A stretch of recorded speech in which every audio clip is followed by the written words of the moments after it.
Not only the biggest New York Yankee fan at WFAN, we need to bring in Brian Cashman's boy toy. We need to bring in Aaron Boone's plaything. So, ladies and gentlemen, New York Yankee fans, you may hear him during the overnight. You may see clips of him on social media. It is sort of a reunion because he was a part of the very successful Carton and Roberts program. It's Big Mac, Chris McMonagle. Chris, how good are the Yankees? Oh, they're terrific. Thank you, Evan. I'm back. And it's good to be back. And thank you for that introduction. I'm literally making up business cards. I think I'm going to put all of that on there. Brian Cashman's boy toy. Brian Cashman's boy toy. I like that. Yes. And Aaron Boone's plaything. I think that's what you said. Yeah, sure. Why not? Why not? Yeah, no, the Yankees are brutally bad. They're the worst team in baseball. And thanks for inviting me on such a glorious day. Well, couldn't wait when they were the first team to 50. I didn't get a phone call. Well, Tiki wasn't in Denver, Colorado. What can I tell you? I have been one of those baseball fans who has been very patient. I have been very patient with the New York Yankees. Yesterday on this show, take it for what it's worth, I made a prediction. And that prediction was the Yankees would win that game. Nestor Cortez would bounce back from his road struggles. The Yankees would win last night against Tampa, and they would have success against the Baltimore Orioles. I'm here to tell you, obviously, I was wrong. The Yankees lost a brutal game last night that was really lost in the first inning for a myriad of reasons, and then a kind of tantalizing ending to this game in the ninth inning. What I am here to tell you, and you tell me where you're at, is I am willing to admit that if the New York Yankees, who are going to Baltimore this weekend, and they've got Gerrit Cole on the mound, and they've got Luis Gil on the mound, and Corbin Burns ain't walking through that door, and the Orioles have been mediocre now for a while. If the New York Yankees don't start to reappear this weekend, then much like how they said once you lose Cronkite, you lose America, they'd lose Evan. So I have been firm that they're not as bad as you guys think. I'm not out on them yet, but even I have my limits. And while last night was a test, I look to this weekend, and I say, if you can't have success now, if you can't turn this around, because you're still in it in the American League East, if you can't have success this weekend, then I will go into the All-Star break thinking, wow, everything I thought about the New York Yankees is dead wrong. Never. That's my answer to you, Evan. Never. That would mean never. No, listen.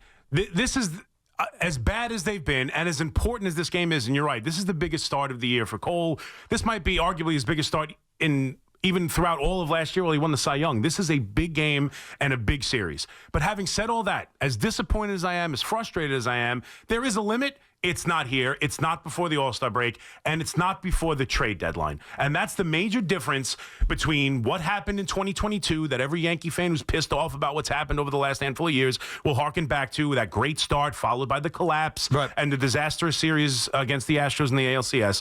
The difference is they still have the opportunity to make changes to this team, and it's right there in front of them. Yes. And as long as that is still there, now, yes, we're still waiting for injuries to return. Significant injuries. Stanton was a significant part of this team. The three of them had more home runs than other franchises. We heard the stat over and over again. He was having a solid year. You still have John Birdie, who no one remembers, who would be a much upgrade to this team.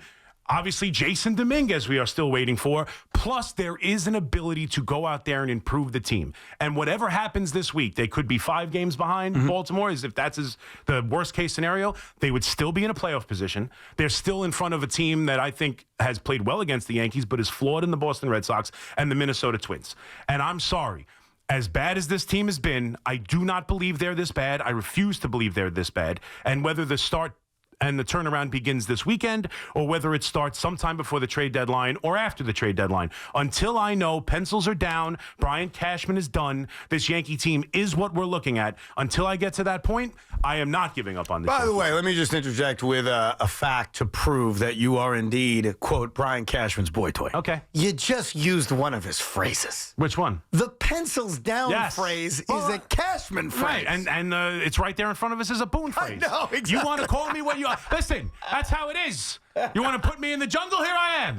I'm going to act like I'm the Brian Cashman boy toy, then let's do it. Well, because honestly, he still has an opportunity to go out there and fix this ball club. That part I completely agree with. One of the big differences, and you just touched on it, between 2022, a year that is often used as a comparison, because of the fact that they got off to a great start and then started playing horribly for months. That's where the comparison lies. Right. It's not about what happened in the postseason. Right. It's about that. And right now, the Yankees have been collapsing over a 25-game stretch. Yeah. The biggest difference, and you are so right about this, is that when the Yankees started collapsing, it was too late to do anything. Right. This is still in front of Brian Cashman to improve this roster, and obviously he can. He can make a myriad of moves that changes the complexion of this team.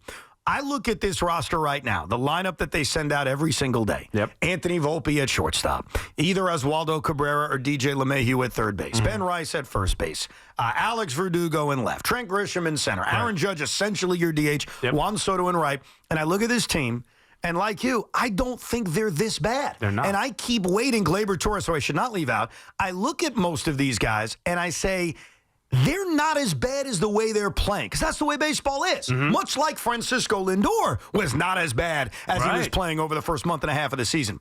But much like it occurred with the Mets, there is a moment where you start to question everything you believe about a team. Sure. And while most Yankee fans, I hear them on this station, I hear them calling in, have abandoned ship. They have said, we suck. We're not good. Yeah. Brian Cashman's terrible. And I understand why you go there. Because when you see this kind of baseball night in and night out, it actually takes a lot of patience to stick with, hey, I don't think they're that bad. Right. But I still look at this roster and I say, they're not that bad. What I mean is not that Brian Cashman can't go make moves to improve the roster. Of course. But if they continue to struggle this weekend going into the All-Star break, where it really is lined up well for them because of Gerrit Cole and Luis Gil being on the mound and because the Orioles have been in a major rut, which here's why Yankee fans should care. You're only 3 games out of first place because of this rut. Right. No, nobody ever looks at it the other way. I understand we're a Yankee town. We're talking about the Yankees. And everyone says, oh, the opportunity the Yankees have had. If they only played 500, they would be games in front. Nobody ever says, well, Baltimore had an opportunity to take a huge leap in front of the Yankees. They did. If they were playing good baseball, they could be 6, 7 games out in front. They haven't. So now is the time for the Yankees to, step up and play good baseball. And you're right. The difference between 2022 is a myriad of things, but hopefully what the similarity is that in the end, they figure it out. They win 99 games and win a division. Right. Like, that's still on the table. We harken back to that disastrous year. That's a disastrous year for the New York Yankees. A division title, 99 wins, and playing in the ALCS. Well, but in fairness, I think one of the other differences in 2022 is there was never a race in the American League East from the beginning to the end. Like, I don't know about that. It got down to 5 games. Close was it that little? I think it was 5 or 4.5. I don't know about you, but I remember when Aaron Hicks didn't play a ball in the corner and they lost to Tampa Bay that night. I didn't think the division was a foregone conclusion. I understand what you thought during that collapse. I'm just merely telling you that race never got to 3 games or 2 games or 1 game. It just never did. This is far different because the Yankees and the Orioles have been within a few games of each other basically the entire season. So I think it's different because that felt like a collapse because they had such a huge lead in the American League East that when it got down to 4 games, it felt like nothing. Because at one point, they had like a 14-game lead. Sure. But here are the facts on the Orioles, and the Orioles do matter. They matter because winning the division is the ultimate goal, or I shouldn't say ultimate. Ultimate's winning the World Series, but the main regular season goal. And that's the team you're facing, and that's the team you got to beat. The Orioles, since they played the Yankees, and that's the line of demarcation, which is kind of crazy to me. They lost the next game to the Astros. I think it was 14-11. Scored a lot of runs. After that, in the 18 games the Orioles have played, they are averaging 3.61 runs per contest, which is Yankee-like. And much like Gunnar Henderson and Aaron Judge until recently, Gunnar Henderson's been fine. It's really everybody else, and the Orioles are a very mediocre 8-10. They have been a mediocre team for 2.5 weeks. And this is the other reason why, to me, this is such an important weekend and a weekend in which I would lose faith. The New York Yankees have a rare opportunity to change a narrative so quickly like you've never seen before.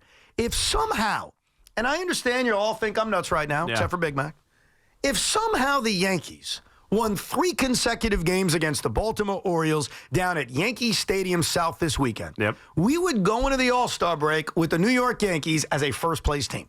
And imagine how different everybody would feel about this team. You'd literally erase everything that happened over the last 3 weeks. I honestly don't know. I honestly don't know if that's accurate. Which part? I know. Then that the fan base would suddenly feel better about this team. Really? I don't think that's enough. No, I don't.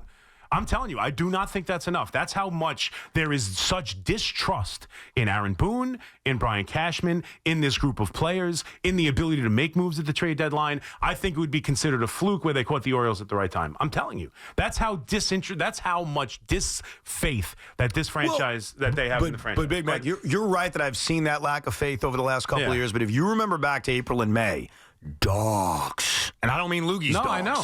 The Yankees were dogs like Alex Verdugo, Juan Soto. They had kind of changed the way Yankee fans felt about the team. Right. So there is that opportunity that lies in front of them. The problem is it's tough to remain confident because you look at a game like last night and you look at second and third, nobody out in the first inning, and your MVP hits the ball to medium depth right field. You look at not being able to get contact to drive a run in and give you a lead. Mm-hmm. You look at the fact that Nestor Cortez, I don't know why, I can't figure this out, is me on the road. At home, he's give yourself wonderful. Some credit, Evan. You think I'd have a better than a 6 ERA? You might. I've seen you pitch.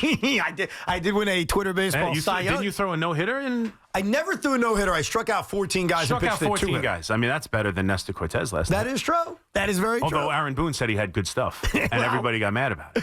I think Aaron Boone should try something new. And I give this advice to the White House as well. I think you should stop talking. I have this great idea, and I know usually the media would freak out. How do you not talk? You got to talk to your fans. I think there comes a point where you just make a decision. You know what? Nothing good's coming out of this. Yeah. Like last night's press conference. Like, what the hell was the point of that? You know? And I think Aaron Boone's the same way. I think Aaron Boone should announce, you know what? This team is so bad right now. I need to give it a break. I need to give it a break for myself. But more importantly, I need to give it a break for my fans. Because no matter what I say, you guys are going to hate me. Yep. So I'm going to give everybody like a little respite. I'll come back. Yeah. Like the White House someday. I'll come back and talk. But for now, everybody needs a vacation. Yeah, listen. You like that one? Yes, I love that one. Is that my best idea yet? There's nothing to say when you go 8 straight series without winning a series. There's nothing to say when you win 7 of 24 games. There's nothing to say that would make anybody happy. It's about the play on the field. And to me, as bad as this has gotten, we have seen examples of this. Last year's champion blew the division at the end of the year. The bullpen was atrocious. They couldn't win, what was it, against the Angels the last weekend of the year? Couldn't win a series against one of the worst teams in baseball to secure a division title after they were thrubbing it in the Astros' face the entire year. And then what happened? The bullpen was good enough to win a World Series. Now, I'm not saying this team, as presently constituted, the way they're playing, can flip a switch and become a World Series champion. What I'm saying is when you look at what they did when they were dogs, there are players on this team who they can upgrade, and then there are players on this team who have to be better. Anthony Volpe, Gleyber Torres, keep going, and Verdugo. Yes, those are the 3 I look at. Great. You cannot hide them. You cannot trade for their replacements. I know everyone's about Jonathan India. I don't see that happening necessarily, but those are 3 guys who, heading into the year, like when you look at it, Volpe was going to make this adjustment into year 2, and we saw it. Yeah, beginning of the season. First month, he looked. My MLB Network doing specials on Anthony Volpe becoming the superstar we all anticipate. By the way, just a quick on that. It was a few weeks ago. It wasn't even that long ago. Yeah. I remember coming on the air saying, "Look, I don't get offended by much. I was deeply offended by Carl Ravitch saying Gunnar Henderson, Bobby Witt Jr., Anthony Volpe, flip a coin." Yeah. And I said, "Come on, what are we doing?" Of course. And Yankee fans, including one that's sunning himself on vacation right now, said, well, it's actually very close. It's not anywhere close. It's not close. It's not anywhere close. And now you hear, especially because of the slump that he's been in, the obviousness that it wasn't close. But continue on. Because I agree, those are the 3 players Those are the 3 players you need. I mean, Verdugo came here and made a difference, brought a swagger. When he was moved into the cleanup spot, it changed the lineup because we forget. As much as, April and May have been, the great start, they were shut out 5 times in April. The offense wasn't even good back then. And Verdugo moving to cleanup changed things for them. He was the guy who brought a little bit of a swag and a change. And this is the guy also, like we forget, this isn't necessarily Brian Cashman. The captain is on record saying, I went to the front office and said, get me Verdugo. Right. This is a guy this team believes in. This is a guy who's important. He's arguably the best defensive left fielder in the sport, or was it for a time, and he needs to be impactful. And then the same thing with Gleyber Torres. This is a guy who In the offseason, I was into open and open to trading because of the year he had and the idea I didn't foresee him being a part of the future. But this was their best hitter last year. He had 25 home runs and had an 800 OPS. Yes. Like, all you need is somewhat close. No, I know. To what he gave you last year, and these things can turn around. Well, I think that description, and Volpe's a little bit different because he's still sort of an unknown in his second year in the major leagues. But Gleyber Torres and Alex Verdugo, and I'll exclude DJ LeMahieu for now because I get it. It's easy to look at him and just say, well, that guy's cooked. So don't have faith in him returning. But Verdugo and Gleyber Torres, they're better than this. Yes. They are just flat out better than this. But for me personally, as somebody, as an IBO, as an independent baseball observer, I have been loyal to the fact that they aren't this bad and they will get hot. I am admitting to you right now, I look at this weekend as that line in the sand. If they don't turn it around this weekend, not that it's over, it just means they're going to lose me. Yeah. I can't come in here on Monday and say, oh, don't worry, they'll be fine. So where are the Yankee fans out now? They lose a pivotal 3-game series to Tampa Bay last night in painful fashion. And now, to quote Aaron Boone and Chris Big Mac McMonagle, it's all right in front of them. It is. And it's 3-game series against the O's. And listen, I agree with you. I think if they make a statement in the series, it can be something that could turn this season around. And I honestly think, despite the losses, I thought they played better. I thought the bullpen was actually really good. Oh my God, he's turning an Aaron Boone, ladies and gentlemen. That's right. The bullpen was better. They had 8 hits and 6 walks last night. They just couldn't get a hit with the bases with anybody on base. They were 1 for 9. And Mr. Big Mac Boone, how about Nestor Stuff last night? Really good. Nestor Stuff was not that good. Yeah. I'm surprised. Oh, we were against it. Well, listen, I'm not an idiot. I don't know how. He says what he says. We get it, and we all know it's not. And how about Nelson going after him in the postgame after that? Did you catch that? Yes, I did. I mean, immediately good stuff. He threw 99 pitches in 4 innings. Good stuff. We all know it's not the case, but. To me, I hear what you're saying. It is a big series. It will make me feel a lot worse about this team if they get embarrassed again, despite the fact how Baltimore's playing. And I honestly think the Yankees have played better the last 2 days. But ultimately, I know where this team is headed. I know Brian Cashman is not going to waver. They have to add to this team. There are going to be changes made. We're seeing it now. Yorbit Vivas is being called up. He is. J.D. Davis going to the IL. We hardly knew yet. He's one of their prospects who has hit throughout his entire minor league career. He's an 800 OPS guy. They're hopefully going to play him a little bit. I want to see him get some run.